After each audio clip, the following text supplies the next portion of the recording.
Product not yet rated.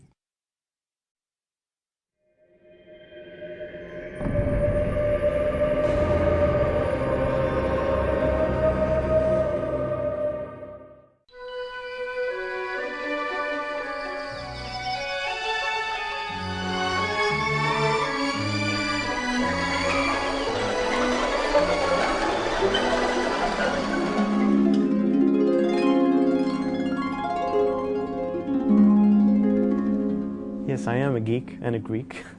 I would say I'm a hidden geek.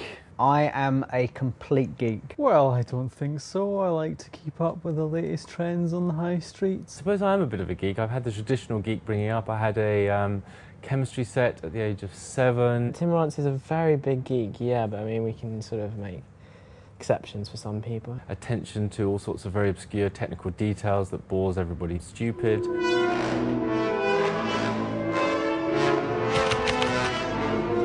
CTG stands for Central Technology Group, and the purpose of the Central Technology Group is to create reusable technology that can be used by all of the game teams.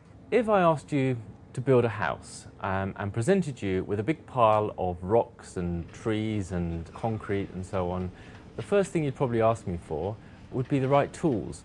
The specific advantages of CTG within the company for the games is that they can focus purely on the gameplay. They don't have to worry about writing tools again, writing technology again. The tools that we create are in use by the Fable team, and they aren't tools that you can just buy off the shelf. A follow-up project or game will use the same code and tools that we've produced, and they can go straight into making the game and producing cool games for everybody. Currently I'm working on a spline tool. That means splines are basically curves, so I'm trying to make a tool to help people put things on curves. Lionhead has been making these tools and games for the past 10 years, and to celebrate our anniversary, a big fancy dress party was planned. I've taken 2 days off to build my costume, which is Pyramid Head from Silent Hill. I spent so long deliberating whether I should go as the film version, which is a little bit more recognisable, or whether I should be really hardcore and go as the game version, and I kind of bottled out and went for the film version. 4 hours in, and I don't seem to be getting anywhere really, but I might need to go for a little sit down. One of the things that's a real struggle for game developers is fitting all of those assets into memory and onto the DVDs.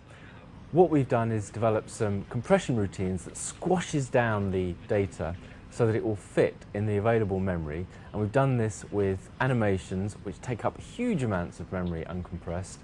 We've done it with textures, which are the sort of beautiful pictures that go onto the meshes that we create. In an animation, which is basically the movement of a character around the world, we've managed to squeeze those down to just 1% of their original size. It just helps the pipeline, the content from the people, the creative people, through to the actual game itself.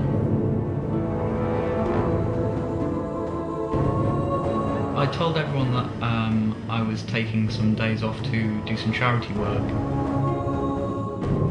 I'll be good. It's going well.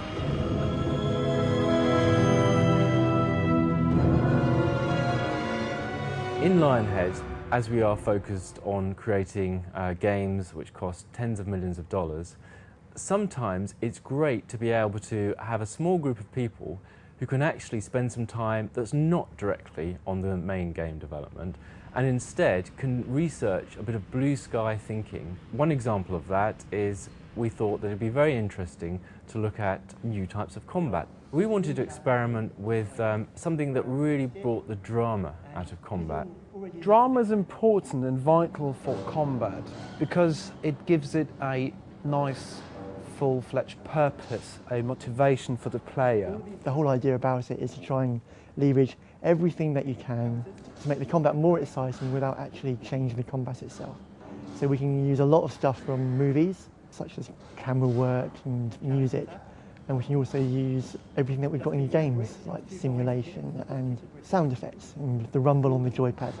Drama is the one thing which will make the difference between just a normal fighting or repetitive fighting mechanics and turn it into an experience, a challenge.